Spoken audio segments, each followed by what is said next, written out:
Hello my dear friends, welcome back to my YouTube channel.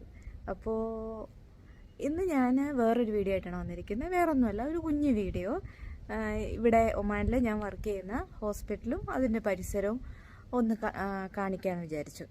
അപ്പോൾ നമുക്ക് വീഡിയോയിലേക്ക് പോവാം.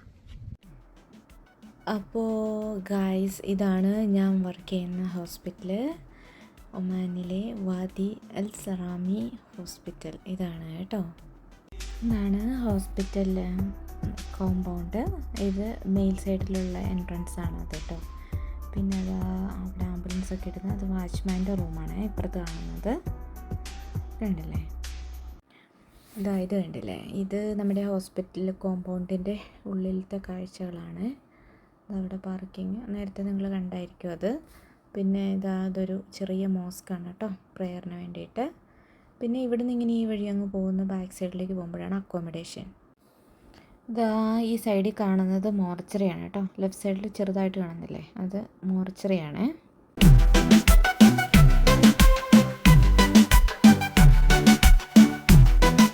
ഇത് നമ്മുടെ ഹോസ്പിറ്റലിൻ്റെ ബാക്ക് സൈഡ് എത്തി.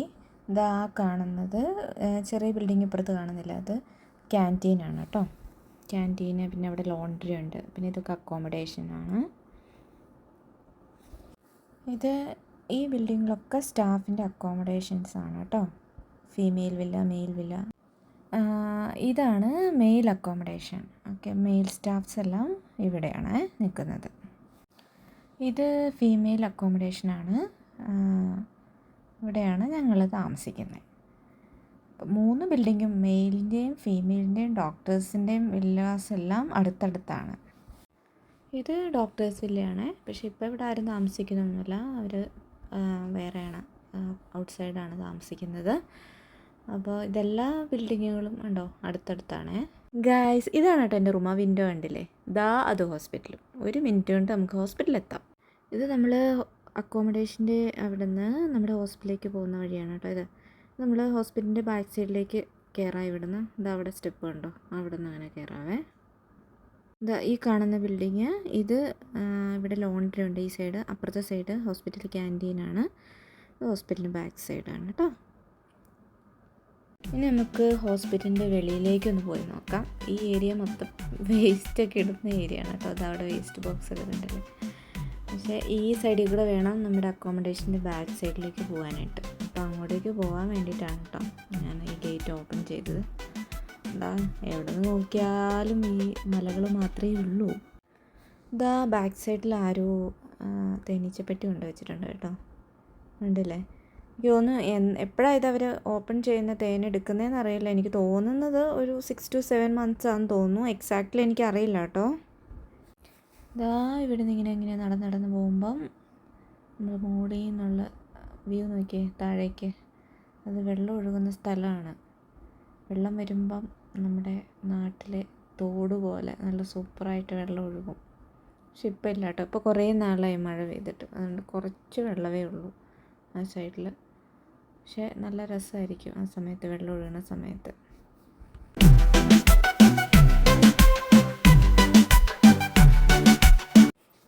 ഇത് നോക്കിക്കേ ഗൈസ്, എല്ലൊക്കെ കിടപ്പുണ്ട് കേട്ടോ. എന്തിൻ്റെ എല്ലാന്ന് മാത്രം അറിയില്ല. ആടിൻ്റെ ആണോ പോത്തിൻ്റെ ആണോ അറിയില്ല. കാണുന്നത് ഞങ്ങളുടെ അക്കോമഡേഷനാണ്. ഈ ഭാഗം എന്ന് പറയുന്നത് അക്കോമഡേഷൻ്റെ ബാക്ക് സൈഡാണ്. നമ്മൾ താഴെ വെള്ളം വരുന്ന സ്ഥലമില്ലേ, അത് കാണാൻ വേണ്ടിയിട്ട് വെള്ളമൊക്കെ വരുമ്പോൾ ഞങ്ങൾ ഇതിൽ കൂടെയാണ് താഴേക്ക് ഇറങ്ങുന്നത്. എന്ത് ബുദ്ധിമുട്ടിയും കഷ്ടപ്പെട്ടു എന്നറിയാം താഴേക്ക് ഇറങ്ങുന്നത്, അല്ലാതെ നല്ല വഴിയില്ല. ഇവിടെ ഒരു ചെടി ഉണ്ടായിരുന്നു ഇപ്പുണ്ട്, അതിനകത്ത് ഒരു കരിവണ്ട് ചുറ്റിക്കറങ്ങി നടപ്പുണ്ട്. അത് കണ്ടില്ലേ, ആ ഒരു ചെടി മാത്രമേ ഉള്ളൂ, അതിനകത്ത് മാത്രമേ ഉള്ളൂ കേട്ടോ പൂക്കൾ. അപ്പോൾ ഇതിലൂടെ ഇങ്ങനെ നടക്കുമ്പോൾ പൈപ്പ് കണ്ടില്ലേ, പൈപ്പ് അതായത് നമ്മുടെ ഹോസ്പിറ്റലിലേക്കും അക്കോമഡേഷനിലൊക്കെ വെള്ളം ബോർവെല്ലിൽ നിന്നാണ്. അവിടെ അങ്ങേയറ്റത്ത് ഒരു ബോർവെല്ലുണ്ട്, അവിടെ നിന്നുള്ള പൈപ്പ് ഇട്ടേക്കുന്നത്. നമ്മുടെ സെയിം ഞാൻ നേരത്തെ പറഞ്ഞ പോലെ മുകളിൽ നിന്നുള്ള വ്യൂ, താഴെ വെള്ളം പോകുന്ന സ്ഥലം കണ്ടില്ലേ. ഇത് അങ്ങേറ്റം വരെ അങ്ങനെ അങ്ങ് പോകും.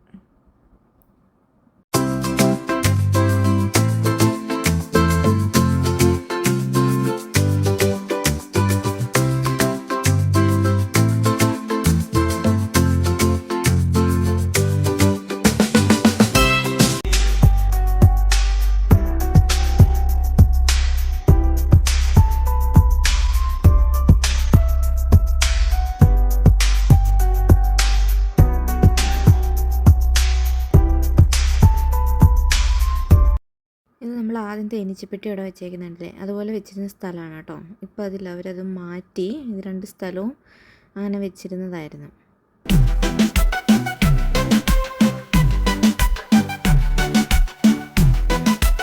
അപ്പോൾ നമ്മൾ ഹോസ്പിറ്റലിൻ്റെ അപ്പുറത്തെ സൈഡിൽ കൂടെ പോയി ഇപ്പുറത്തെ സൈഡിൽ കൂടെ കറങ്ങി പിന്നെ ഇതിൻ്റെ ഫ്രണ്ടിൽ വന്നു. ഞാൻ നേരത്തെ ഒരു വീഡിയോയിൽ പറഞ്ഞിട്ടുണ്ടായിരുന്നു ഹോസ്പിറ്റലിൻ്റെ ഫ്രണ്ടിൽ ഒരു പാർക്കിൻ്റെ വർക്ക് നടക്കുന്നുണ്ടെന്ന്. ആ സ്ഥലമാണ് കേട്ടോ ഇത്. കണ്ടില്ലേ, ദേ ഞാനിപ്പോൾ സൂം ചെയ്ത് കാണിച്ചിരുന്ന സ്കൂളാണ് കേട്ടോ. അത് ബോയ്സ് സ്കൂളാണ്. ഇത് പാർക്കിൻ്റെ വർക്ക് നടക്കുന്ന സ്ഥലം. നടന്നുകൊണ്ടിരിക്കുന്നുള്ളൂ. ഇപ്പോൾ ഒരു 5-6 മാസത്തിൻ്റെ ഉള്ളിൽ ഫിനിഷ് ആവുമായിരിക്കാം.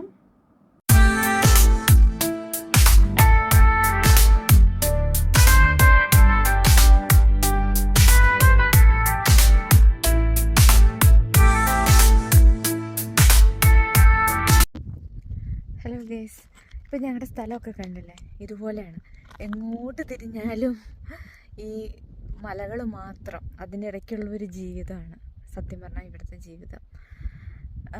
എന്താ പറയുക, എനിക്കറിയില്ല എന്താ പറയണ്ടേന്ന്. ഫസ്റ്റ് ഞാനിപ്പോൾ വന്നിട്ട് 10 വർഷം 2 മാസമായി ഇവിടെ വന്നിട്ട്. ഞാൻ ഒമാനിലേക്ക് വന്നപ്പോൾ തന്നെ എൻ്റെ ഫസ്റ്റ് പോസ്റ്റിംഗ് കിട്ടിയ സ്ഥലം ഈ ഹോസ്പിറ്റലാണ്. അപ്പോൾ വന്നപ്പോൾ സത്യം പറഞ്ഞാൽ എനിക്ക് ഇവിടുന്ന് ഇറങ്ങി ഓടാൻ തോന്നി. കാരണം നമ്മൾ മനസ്സിൽ ഗൾഫ് എന്നൊക്കെ വിചാരിക്കുമ്പോൾ നമ്മുടെ മനസ്സിൽ വേറൊരു എന്താ പറയുക, വേറൊരു ടൈപ്പ് ചിന്താഗതിയല്ലേ നമ്മൾ വരുന്നത്. നമ്മൾ ദുബായ് പോലത്തെയൊക്കെ സംഭവങ്ങളായിരുന്നു നമ്മുടെ മനസ്സിൽ. പക്ഷെ ഇങ്ങനൊരു സ്ഥലത്തേക്ക് പെട്ടെന്ന് വരുമ്പോഴത്തേനും ആ സമയത്ത് ഇവിടെ റേഞ്ച് പോലും ഇല്ല. നമുക്ക് എന്തെങ്കിലും ഫോൺ വിളിക്കണമെങ്കിലോ അല്ലെങ്കിൽ നെറ്റ് കിട്ടണമെങ്കിലോ അക്കോമഡേഷൻ്റെ ഉള്ളിലൊന്നും കിട്ടത്തില്ല. നമ്മൾ വെളിയിലിറങ്ങി പോകണം. വെളിയിൽ നിന്നിട്ട് വേണം വീട്ടിലേക്കൊക്കെ ഫോൺ ചെയ്യാൻ, അങ്ങനെയൊക്കെ. അപ്പോൾ നമ്മളിവിടെ ഫസ്റ്റ് വന്നപ്പം സത്യം പറഞ്ഞാൽ എനിക്കറിയില്ല, ഡെയിലി കരയുമായിരുന്നു, ഡെയിലി കരച്ചിൽ. എങ്ങനെയെങ്കിലും ഇവിടുന്ന് പോകണം, ഇവിടുന്ന് പോയാൽ മതി എന്നൊക്കെയുള്ള ചിന്തിച്ചൊക്കെയായിരുന്നു. ഞാൻ പറഞ്ഞ പോലെ 10 വർഷവും 2 മാസമായി ഇവിടെ വന്നിട്ട്. അപ്പോൾ സത്യം പറഞ്ഞാൽ ഇവിടെ ഇപ്പോൾ പറയുവാണെന്നുണ്ടെങ്കിൽ actually this is my second home എന്ന് ഉറപ്പായിട്ട് ഞാൻ പറയും. കാരണം അത്രത്തോളം എൻ്റെ ഹൃദയത്തോട് ചേർന്ന് നിൽക്കുന്ന ഒരു സ്ഥലമാണിത്. ഇവിടുന്ന് പോയാലും ഇനി അങ്ങനെ തന്നെയായിരിക്കും. ഞാനിവിടെ ഫസ്റ്റ് വന്നപ്പോഴേ ഇവിടെ ഒരു കട പോലുമില്ല. ഒരു കടുക് നമ്മുടെ വീട്ടിൽ ഒരു എക്സാമ്പിൾ ഞാൻ പറയും, ഒരു കടുക് തീർന്നു പോയിട്ടുണ്ടെങ്കിൽ അത് മേടിക്കാൻ വേണ്ടിയിട്ട് ഒരു 35 കിലോമീറ്റർ പോകണം. അത്ര ദൂരം പോകണം. അതല്ലാതെ കൊണ്ട് ഇവിടെ ഒരു സ്ഥലവും ഒരു ഷോപ്പിംഗ് സെൻറ്ററോ അല്ലെന്നുണ്ടെങ്കിൽ ഒരു കുഞ്ഞു കടയോ പെട്ടിക്കട പോലെ ഒന്നുമില്ല. അപ്പോൾ നമ്മൾ ഫസ്റ്റ് നാട്ടിൽ നിന്ന് ഇങ്ങോട്ടേക്ക് വരുമ്പോൾ ഇങ്ങനൊരു സ്ഥലം നമ്മൾ സ്വപ്നത്തിൽ പോലും കരുതുന്നില്ല. ഉണ്ട്, ഇവിടെ കുറേ ഐലൻഡ്സും കാര്യങ്ങളൊക്കെ ഉണ്ട്, അതൊക്കെ കേട്ടിട്ടുണ്ട്. പക്ഷേ ഇതുപോലത്തെ ഉള്ളൊരു സ്ഥലം നമ്മൾ ഓർക്കുന്നില്ല, ഇങ്ങനൊരു സ്ഥലം ഉണ്ടാകും എന്നൊക്കെ. ഇതുപോലത്തെ കുറേ പ്ലേസസ് ഉണ്ട് കേട്ടോ. ഇതുപോലത്തെ ഞാൻ വന്ന സമയത്ത് ഇതിനെക്കാട്ടി കഷ്ടമുള്ള സ്ഥലങ്ങളുണ്ട്, ഇപ്പോഴും കഷ്ടമായിട്ടുള്ള സ്ഥലങ്ങളുണ്ട്, റോഡും കാര്യങ്ങളൊക്കെ. ഞങ്ങൾ അതിനകത്തൊക്കെ വെച്ച് നോക്കുമ്പോൾ ഫാർ ബെറ്ററാണ് ഈ സ്ഥലം. അപ്പോൾ ഞാൻ പറഞ്ഞു വരുന്നത് എന്നാന്ന് വെച്ചാൽ, നമ്മൾ അഡ്ജസ്റ്റ് ചെയ്യാൻ ബുദ്ധിമുട്ടാണെന്നൊക്കെ നമുക്ക് തോന്നിയാൽ തന്നെയും നമ്മൾ മനുഷ്യന്മാരാണ്. നമുക്ക് അഡാപ്റ്റേഷൻ എന്ന് പറഞ്ഞൊരു സംഭവമുണ്ട് അല്ലേ. അതിപ്പോൾ ഞാൻ വന്നപ്പം എന്തോരം കരഞ്ഞു. പക്ഷെ ഒരു 3-4 മാസം കഴിഞ്ഞ് കഴിയുമ്പോഴത്തേനും പതുക്കെ ഈ സാഹചര്യത്തിനോട് നമ്മൾ അഡ്ജസ്റ്റായി. അങ്ങനെയൊക്കെ അങ്ങ് പോകുന്നു. ഇപ്പം ഞാനത് പറഞ്ഞ പോലെ എൻ്റെ ഹൃദയത്തിനോട് ചേർന്ന് നിൽക്കുന്ന ഒരു സ്ഥലം തന്നെയാണ് ഇത്. ഇപ്പോൾ ഇവിടുന്ന് പോയാൽ തന്നെയും ഈ സ്ഥലം ഒരിക്കലും നമ്മൾ അതൊന്നും പോകത്തില്ല.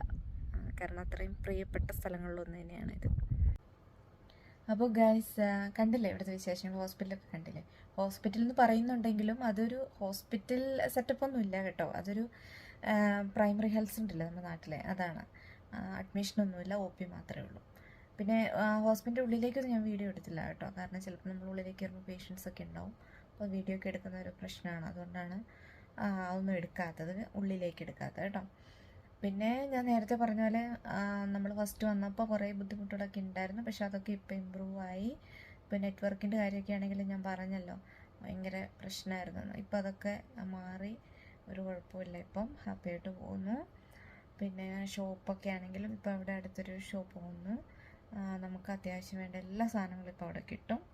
സോ ഇപ്പോൾ നമുക്ക് എന്തെങ്കിലും ഒരു കാര്യം ഇല്ലെന്നുണ്ടെങ്കിൽ നമുക്ക് പെട്ടെന്ന് പോയി മേടിക്കാനൊക്കെ പറ്റുന്നുണ്ട്. ഇപ്പോൾ ഇവിടെ നടന്നു പോകാനുള്ള ഡിസ്റ്റൻസ് മാത്രമേ ഉള്ളൂ. അങ്ങനെ കുറേ കാര്യങ്ങളൊക്കെ ഇമ്പ്രൂവ് ആയി. അങ്ങനെ ഇനിയിപ്പം വർഷങ്ങൾ പോകുന്നതനുസരിച്ച് ഇനിയും മാറ്റങ്ങൾ വരും അല്ലേ. പക്ഷെ അതൊക്കെ കാണാൻ വേണ്ടി നമ്മൾ ഇവിടെ നിൽക്കത്തില്ലായിരിക്കുമല്ലോ എന്തായാലും. അങ്ങനെ പിന്നെ ഞാനിവിടെ വന്നപ്പോൾ എനിക്ക് കുറേ സങ്കടങ്ങളുണ്ടായി, ഇവിടുന്ന് പോകാൻ തോന്നി എന്നൊക്കെ പറഞ്ഞു. അതൊക്കെ സത്യമായിട്ടുള്ള കാര്യം തന്നെയാണ്. പക്ഷേ എന്നിരുന്നാൽ കൂടി നമ്മുടെ നാട്ടിലായിരുന്ന സമയത്ത് ദൈവമേ എനിക്കൊരു ജോലി കിട്ടിയിരുന്നെങ്കിൽ, നല്ലൊരു ജോലി കിട്ടിയിരുന്നെങ്കിൽ എന്ന് ഞാൻ കുറേ ആഗ്രഹിച്ചായിരുന്നു കേട്ടോ. അങ്ങനെ ഫൈനലി ഞാനിവിടെ എത്തി. പക്ഷേ ഞാനിവിടെ എത്തിയതിൻ്റെ പുറകിൽ ഒരുപാട് പേരെന്നെ ഹെൽപ്പ് ചെയ്തിട്ടുണ്ട് കേട്ടോ. അവരാണ് ഞാനിവിടെ എത്താനുള്ള കാരണം എന്ന് വേണമെങ്കിൽ പറയാം. അപ്പോൾ ഈ ഒരു സമയം ഞാൻ അവരെയും കൂടെ ഓർക്കുകയാണ്. കാരണം ഞാനിപ്പോൾ പറഞ്ഞു ഞാനിവിടെ വന്നിട്ട് 10 വർഷം പൂർത്തിയായി എന്നൊക്കെ. പക്ഷേ ഞാനിവിടെ എത്താനുള്ള എൻ്റെ ജേർണിയിൽ എൻ്റെ കൂടെ നടന്നിട്ടുള്ള കുറേ ആൾക്കാരുണ്ട്.